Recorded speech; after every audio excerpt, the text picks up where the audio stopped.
Fala pessoal, começando mais uma aula aqui na nossa apostila 2 de Física, frente 2, módulo 18. A gente vai continuar a nossa revisão a respeito dos tópicos de óptica geométrica, com o estudo dos dióptros planos, as lâminas de faces paralelas e os prismas ópticos.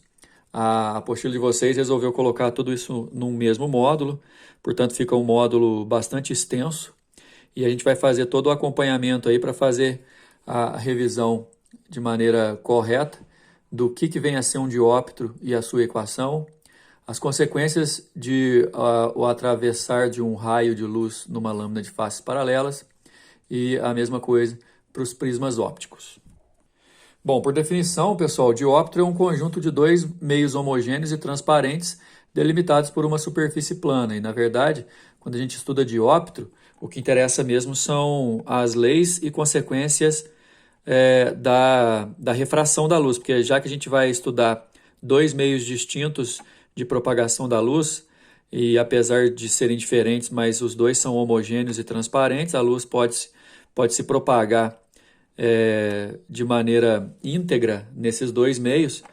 Obviamente, como a gente estudou no módulo passado, mudando de meio, a luz também sofre mudança na sua velocidade, isso dependendo do índice de refração daquele meio, mas o dióptro basicamente é o sistema constituído por dois meios. Normalmente esses dois meios num dióptro serão formados por ar e água, né? Muitas vezes o observador olhando um objeto dentro da água e a impressão que ele tem a respeito desse objeto, em algumas outras vezes, não tão incidente assim, o observador de dentro da água olhando um objeto que fica fora dela. Nas duas situações que vocês estão vendo aí na imagem, um objeto dentro da água, com o observador eventualmente olhando esse objeto de fora da água, ele vai ter uma impressão que esse objeto ocupa uma profundidade menor do que a profundidade real que ele ocupa. Quando o observador observar o observador de dentro da água, observar o objeto fora da água, ele vai ter a impressão que a altura do objeto em relação à superfície de separação dos dois meios vai ser maior do que aquela que realmente o objeto ocupa. Na verdade, tem uma dica aqui importantíssima, que é o seguinte: sempre a impressão que se tem nos dióptros, ar e água, é que o objeto está acima de onde realmente ele está. Então dá uma olhada.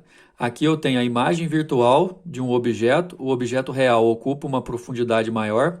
Na mesma vertical, a imagem que se tem, a imagem virtual, a impressão que se tem é que o objeto está mais acima do que realmente ele está. Quando o objeto está fora da água também, ele está mais acima. Olha só. Na verdade, o objeto está mais abaixo e a imagem que se percebe está mais acima. Com uma diferença, né, pessoal? Nos dois casos, a imagem está aparentemente acima do objeto. Só que no primeiro caso, que o objeto está dentro da água, a imagem fica mais próxima da superfície. No segundo caso, quando o objeto está fora da água, a imagem fica mais distante da superfície de separação. Mas, enfim, nos dois casos, objeto e imagem ficam sempre do mesmo lado. Em se tratando de refração, pessoal, a gente vai estudar isso para as lentes também. Em se tratando de refração, quando objeto e imagem ficam do mesmo lado, eles têm naturezas opostas. Natureza refere-se a se aquele ponto é um ponto virtual ou real. No nosso caso, ou nos nossos casos, o ideal é que você pense o seguinte: vai existir um objeto real e uma imagem virtual formada a partir desse objeto, que sempre vai estar acima de onde o objeto realmente está. Bom, e para equacionar e trabalhar com toda essa ideia, a gente vai ter que criar uma ideia também de distância real do objeto até a superfície, distância virtual da imagem até a superfície, e relacionar o índice de refração do meio onde está o objeto e o índice de refração do outro meio, ou seja, de onde está o observador. Vai surgir essa relação aqui, na verdade, certo? Essa relação é importante que você a domine, de modo que você faça a diferença entre índice de refração de onde está o observador, índice de refração onde está o objeto, profundidade ou altura aparente, profundidade ou altura real. Dessa forma, eu prefiro que vocês assimilem essa relação de Gauss assim, ó. Índice de refração de onde está o objeto está para o índice de refração de onde está o observador, assim como a distância até a superfície real está para a distância até a superfície virtual, né? No caso do objeto, por exemplo, que está dentro da água, aqui a gente vai colocar índice da água, índice do ar, profundidade real, profundidade aparente. Bom, daqui a pouco a gente vai fazer exercício sobre o dióptro plano. Agora está na hora da gente analisar e fazer uma revisão sobre as lâminas de faces paralelas. Constitui um sistema de lâmina de face paralela, pessoal, uma associação de dois dióptros cujas superfícies dióptricas são paralelas, ou seja, você tem aqui, por exemplo, meio 1 e meio 2 separados por uma superfície plana paralela às outras duas. Normalmente, o que a gente vai estudar? Uma situação em que o raio de luz vai atravessar uma lâmina de faces paralelas e vai voltar para o meio de onde ele estava vindo. Tanto é que aqui está escrito que o caso mais comum é quando o índice de refração do meio 2 é maior que o índice de refração do meio 1, e o meio 1 e o meio 3 são formados pela mesma substância, portanto, índices de refrações iguais. Aliás, normalmente, a gente vai encontrar situações em que a lâmina de faces paralelas vai ser formada de acrílico, ou de plástico, ou de vidro, principalmente, imersa no ar. Então, na ordem, é como se o raio de luz viesse do ar, atravessasse a lâmina, depois voltasse para o ar. Nesse caso, a gente tem uma propriedade especial. O trajeto do raio de luz, ao atravessar a lâmina, deve ser levado em consideração e detalhado, de forma a você entender que vai existir uma refração ao passar para dentro da lâmina e vai existir uma outra refração quando o raio de luz passa para fora da lâmina. Então, ou seja, a gente tem dois pontos, um de entrada e um de saída, e nos dois pontos a gente vai conseguir identificar refrações. Portanto, você pode aplicar a segunda lei da refração, a lei de Snell, aqui nesse ponto, dizendo que N1 seno I é igual a N2 seno R, e depois você vai poder aplicar novamente essa lei da refração no segundo ponto, né? Dizendo que N2 seno R é igual a N3 seno I'.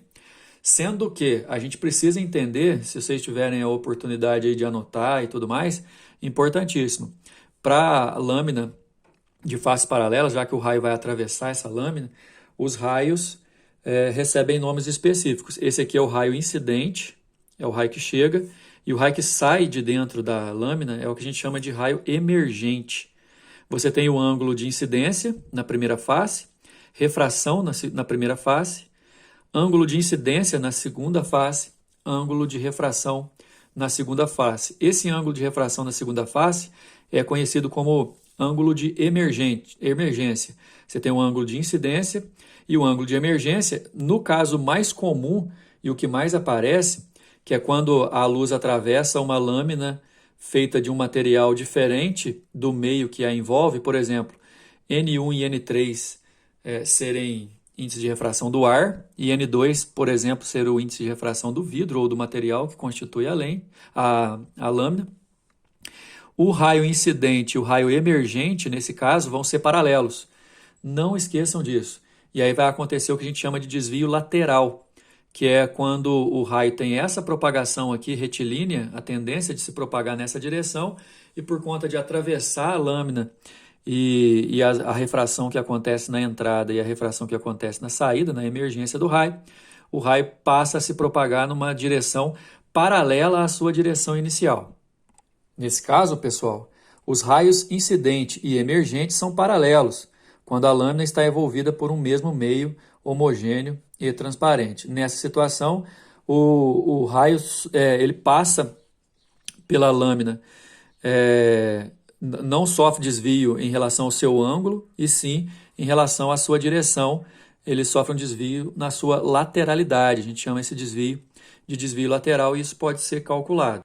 Basicamente, o que você tem que pensar é que o raio incidente e o raio emergente vão ser paralelos quando o meio original e o meio final de propagação são os mesmos.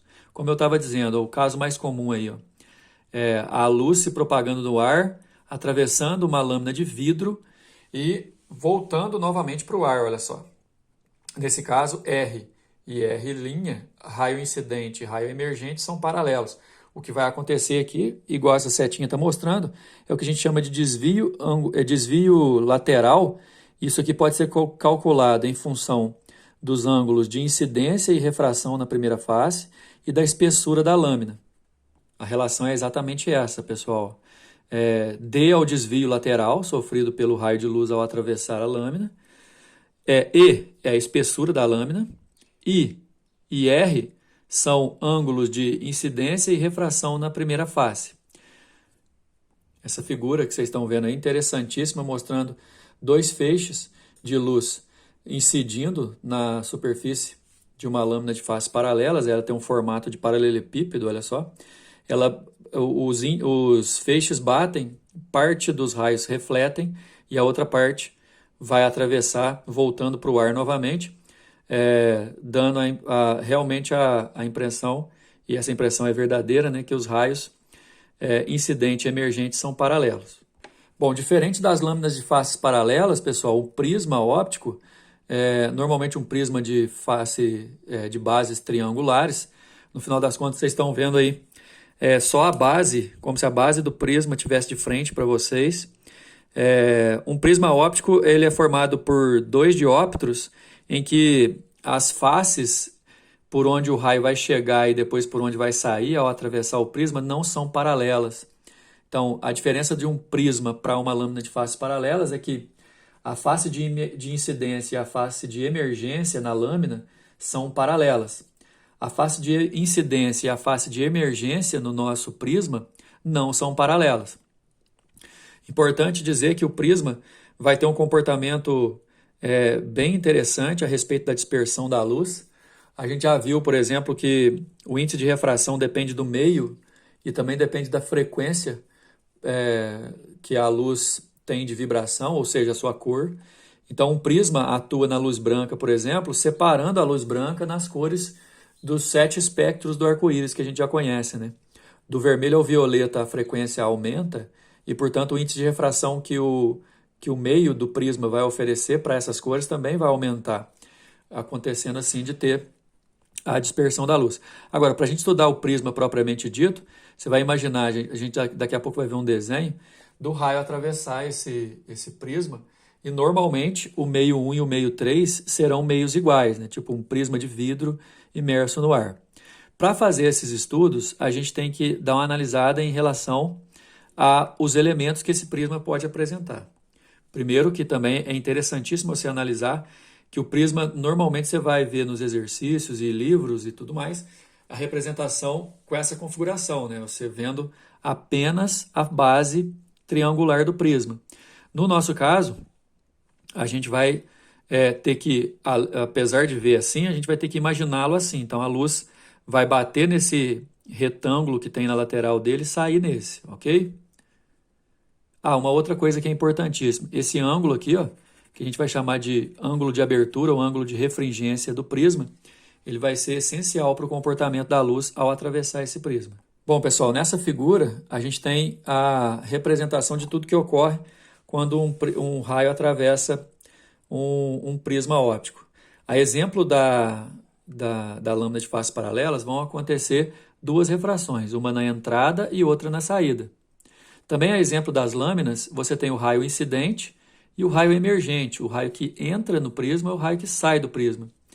Você tem na primeira face incidência e refração, na segunda face incidência e também refração, sendo que esse linha normalmente vai ser chamado de ângulo de emergência, né, que é o ângulo com a normal, a superfície daquela face ali que o prisma que o raio vai fazer na hora de sair. Esses dois ângulos aqui, ó, refração na primeira face, incidência na segunda face, incidência interna, os dois somados, eles vão coincidir o valor com o ângulo de refringência ou ângulo de abertura do prisma.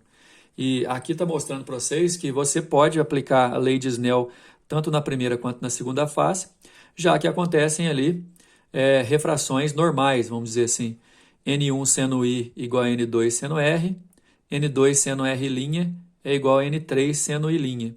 Só que a gente está levando em consideração que esse N3 aqui, na verdade, é igual ao N1. Por isso que aqui vai estar N1, viu, pessoal? Bom, aí o que há de novo, porque lei de refração a gente viu nas aulas passadas, o que há de novo é que naquele prisma, como eu estava dizendo, refração na primeira face, incidência na segunda face, somados vão ser iguais ao que a gente chama de ângulo de refringência ou ângulo de abertura do prisma. E o desvio angular, que diferencia, né? Porque lá na lâmina de faces paralelas, o raio desvia na sua direção, né? É um desvio lateral. No prisma, o desvio que ocorre é o desvio angular, que é calculado, né? Representado pela letra delta, mostrado aqui, por exemplo, no desenho, olha só. A direção de propagação era essa, aí ele vai girar a direção de propagação, mostrando um desvio angular que vai ser dado em graus ou radiano, tanto faz, dependendo do ângulo de incidência na primeira face, de emergência na segunda face e do ângulo de refringência de abertura, que está relacionado com os dois ângulos internos lá, o R e o R'. Existe um prisma especial, pessoal, que é o prisma de desvio angular mínimo. Normalmente o exercício te avisa quando se trata de um prisma desse tipo, ou então você vai tirar conclusões a respeito de quando o ângulo de incidência e o ângulo de emergência são congruentes e, consequentemente, os ângulos internos lá, né, de refração na primeira face e incidência na segunda face são idênticos também, são de mesmo valor. Acontece que se você já reparou, por exemplo, que no final das contas o ângulo de abertura ou de refringência do prisma é a soma do R e do R', e nesse caso de desvio angular mínimo eles são iguais, somar R com R' é a mesma coisa de somar R mais R, né? Por isso esse 2R e por isso esse 2I, já que o I e o I' são iguais. Essa seria uma situação em que o prisma seria chamado de angular mínimo. Repetindo, o I e o I' são a mesma medida, o R e o R' também. Pessoal, existe outro prisma também que é especial, que é o prisma de reflexão total. Ele é um prisma conhecido como prisma de Amice, que ele vai dar um desvio de 90 graus, que pode ser usado, por exemplo, em periscópios, aquilo que se pode ver em submarinos, por exemplo, e tal. Esse prisma ele é formado por uma base triangular, retangular e isósceles, ou seja, a base do prisma é um triângulo que é retângulo e, além de tudo, tem dois ângulos de 45 graus. Isso identifica o nosso prisma de desvio de reflexão total, desculpa. Ele é chamado de reflexão total porque o raio sofre refração ao entrar pela face e, ao tentar emergir pela segunda face, ele vai chegar aqui com um ângulo maior do que o ângulo limite e vai refletir, emergindo aqui, formando um ângulo de 90 graus entre a direção do raio original e o raio emergente, né? Um desvio angular de 90 graus. Bom, existe a propriedade de que você, além do jeito da luz chegar, né, que tem que ser uma incidência normal, a gente consegue provar que o índice de refração do prisma, para ser um prisma de reflexão total, tem que ser maior do que raiz de 2. Inclusive, gostaria que vocês prestassem atenção bastante, aí vai ter um exercício que vai perguntar exatamente isso, a gente vai conseguir fazer a dedução dessas relações, ok? Vamos para o exercício. O primeiro exercício traz para a gente um dióptro, né, formado por ar e água. O gato aqui é o nosso observador e o peixe vai ser o nosso objeto. A figura mostra um gato observando um peixe dentro de um aquário contendo água. O índice de refração absoluto do ar, onde está o gato, é 1, e o índice de refração absoluto da água, onde está o peixe, é igual a 1,5. Se o gato vê a imagem do peixe a 20 centímetros abaixo da superfície da água, olha só, gente, o gato percebe o peixe a 20 centímetros. O gato é o observador e ele vê uma imagem do peixe. Isso aqui, ó, 20 centímetros, é o que a gente chamou ali na parte teórica de profundidade aparente, é o P' na fórmula. A alternativa que assinala a profundidade real, que é o P da fórmula, em relação a essa superfície é. Pessoal, o exercício resolve isso de forma direta, já isolando, mas lembra que lá na parte teórica eu pedi para vocês colocarem N do observador dividido por N do objeto, P' sobre P. Ou, tanto faz, N do objeto sobre N do observador é igual a P sobre P', também dá. E aí você vai isolar e substituir os valores. O N de onde está o observador é o gato, ele está no ar, o N vale 1. O peixe é o objeto e o peixe está dentro da água, o N então vai valer 1,5. E o P', que é a profundidade aparente, 20 centímetros, que é por onde que é a distância que o gato aparentemente tem do peixe até a superfície. Substituindo o P' valendo 20, o N do observador é o N do ar, o N do objeto é o da água, a gente vai achar a profundidade aparente, 30 centímetros, letra S, se você multiplicar cruzado. E lembra sempre que a impressão que se tem quando você olha do ar para dentro da água é que aquilo que está dentro da água está virtualmente mais acima do que realmente ele está. Ou seja, a gente esperava realmente um valor maior do que 20, porque 20 é aparentemente a profundidade do peixe. Sempre no dióptro ar-água, o objeto dentro da água vai estar mais profundo do que aparentemente a gente o percebe. Numa beirada de piscina, por exemplo, às vezes a gente acha que a profundidade da piscina é uma, mas a gente vai verificar e a profundidade realmente é maior, certo? Então, letra E. Exercício número 2. Dentro de um recipiente aberto e em repouso, acham-se superpostas duas camadas líquidas de óleo e água, líquidos immiscíveis, óleo e água, com alturas respectivamente iguais a 24 centímetros. Então, a gente tem uma profundidade total do ponto P aqui de 48. Né? Um objeto luminoso P, de dimensões desprezíveis, é colocado no centro da base do recipiente, sendo visualizado por um observador O, cujo globo ocular está praticamente na vertical que contém o objeto, conforme indica o esquema abaixo. Olha só, o observador, o observador está no ar e o objeto está na água, só que isso não é só um dióptro, né? Você vai ter, na verdade, 2 dióptros, do ar para o óleo e do óleo para a água, certo? Considerando-se os índices de refração absolutos da água, do óleo e do ar, respectivamente iguais a 4/3, 3/2 e 1,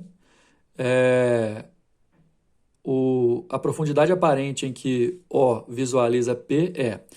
Bom, basicamente o que a gente tem que pensar, galera, é que na hora de fazer toda a observação, de qualquer forma, a profundidade aparente é menor do que a profundidade real. Então, menor do que 48 vai ser.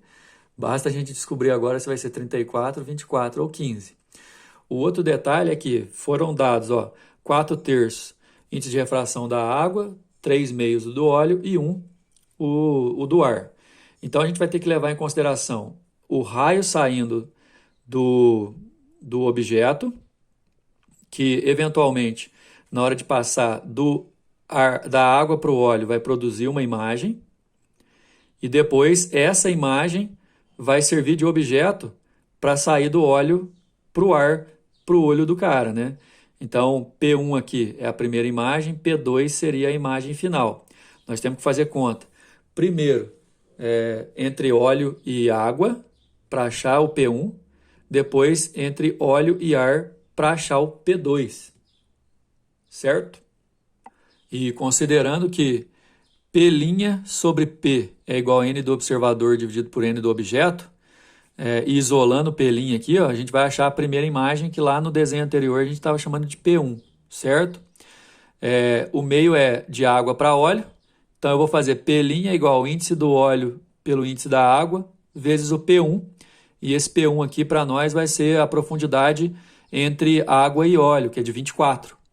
Então, índice de refração do óleo 3/2, da água 4/3, profundidade real em relação ao óleo 24.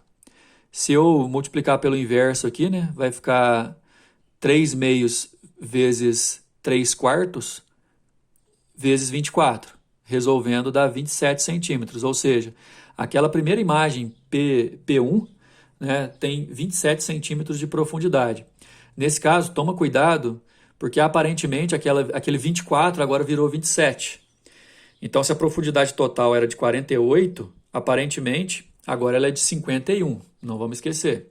Agora, para finalizar, essa imagem que formou do dióptro água e óleo vai servir como objeto para o dióptro óleo e ar, que a gente vai aplicar a mesma fórmula, só que agora a gente vai usar o índice do ar e o índice do óleo, porque o observador está no ar agora. E esse P2 vai ser a profundidade real da nossa imagem que a gente acabou achando, que está a 27 de coluna de água, mais 24 da coluna de óleo, então 51. 1 é o índice do ar, 3/2 é o índice da água, do óleo, Se eu multiplicar 1 por o inverso de 3 meios dá 2 terços, 2 terços vezes 51 dá 34. Então, aparentemente, vai estar a 34 centímetros. A resposta é a letra C.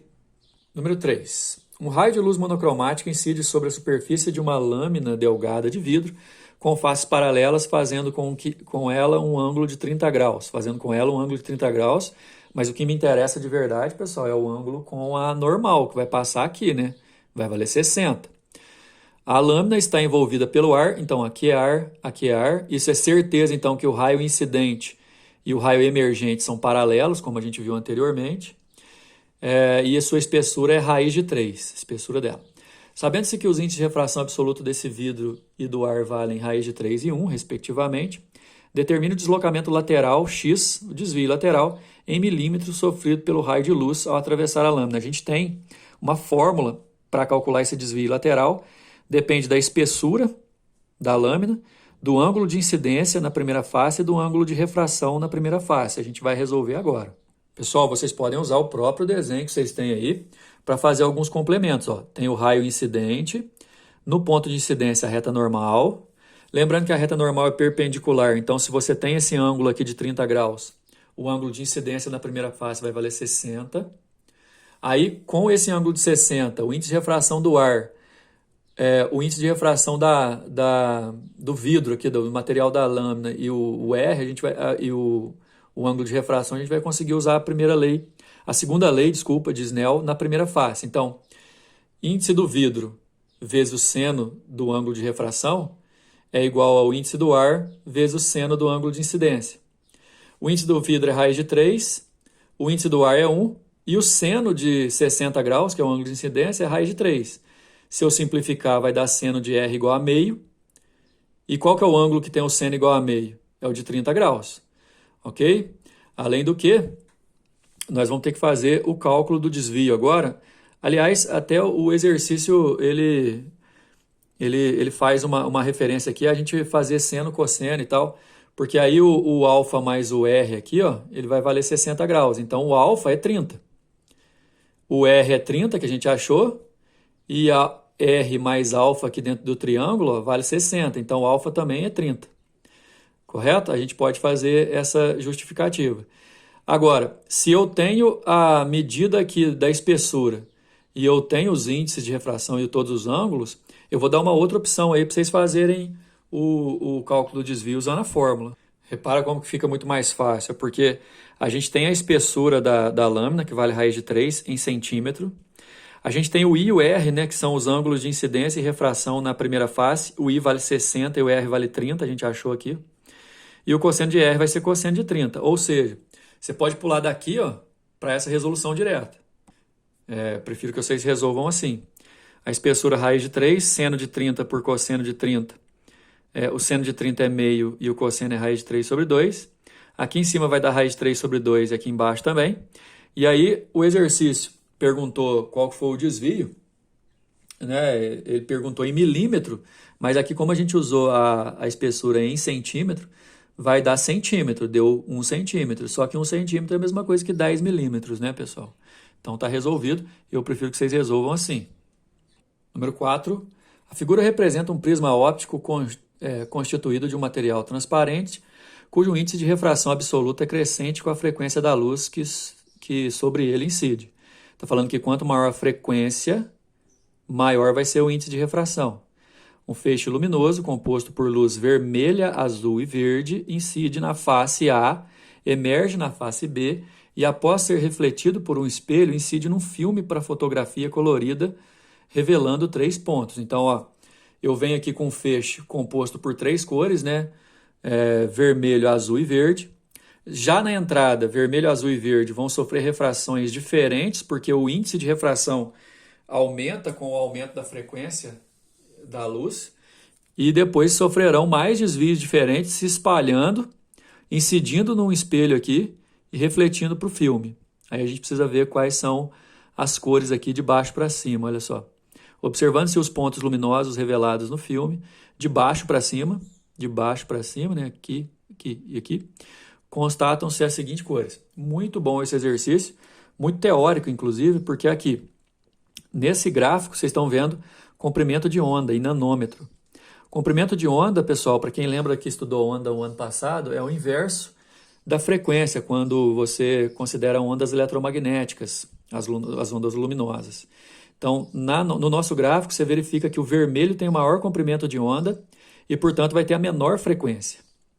Então, assim, das luzes vermelho, azul e verde, nessa ordem, eu vou ter a frequência da vermelha menor que a frequência da verde e a verde menor que a azul. No nosso caso, isso significa que a vermelho vai sofrer o menor desvio e a azul vai sofrer o maior desvio, porque o índice de refração é maior para a luz azul. Então, essa luz aqui que desviou menos, ela, para nós, vai ser a vermelha, a de baixo. A que desviou mais, que é essa daqui, ó, vai ser a azul. Então, de baixo para cima vai ficar vermelho, verde e azul, que é a resposta da letra A. Dá uma olhada como que se deve justificar isso. Das cores citadas vermelho, azul e verde, as frequências são nessa ordem decrescente. Ó. A frequência do azul é maior que a do verde, que por sua vez é maior que a do vermelho. Por causa disso, o índice de refração para o azul é maior que para o verde e maior que para o vermelho. Isso significa que o azul vai sofrer o maior desvio, esse raio de baixo aqui, e o verde vai sofrer o desvio intermediário e o vermelho o menor desvio, certo? Letra A. Número 5, na figura a seguir, está representado o funcionamento básico de um periscópio, instrumento óptico de larga utilização em submarinos. Com a embarcação submersa, o periscópio é erguido, possibilitando aos tripulantes se informarem sobre corpos situados acima da superfície da água. Dois prismas iguais, com secção transversal em forma de triângulo, retângulo e isósceles. Opa! Tem tudo para ser de reflexão total, né? São posicionados como esquema para produzirem reflexões do feixe luminoso. E, aliás, eles são, né? Esse prisma vai refletir aqui e esse vai refletir aqui. Reflexão total interna. Onde que a gente parou aqui? O que transfere a luz para o olho do observador, que contempla uma imagem final de natureza virtual do objeto visado. Parece que é um relógio, né? Está marcando 9 horas, o sujeito vai usar um periscópio para poder receber o raio de luz que esse relógio reflete. Vai ter uma incidência, uma reflexão total no primeiro prisma, uma reflexão total no segundo prisma, chegando no olho do observador. Aliás, pessoal, quando ocorre a reflexão total, é como se essa superfície fosse um espelho plano, ok? Letra A, admita que R seja um relógio de ponteiros em cujo mostrador há traços no lugar de números. Se a indicação de R for 9 horas, que horário será lido pelo observador O? Bom, lembrando o enantiomorfismo, né, pessoal? Quando ocorre a primeira reflexão total, o que está marcando 9 horas, aparentemente vai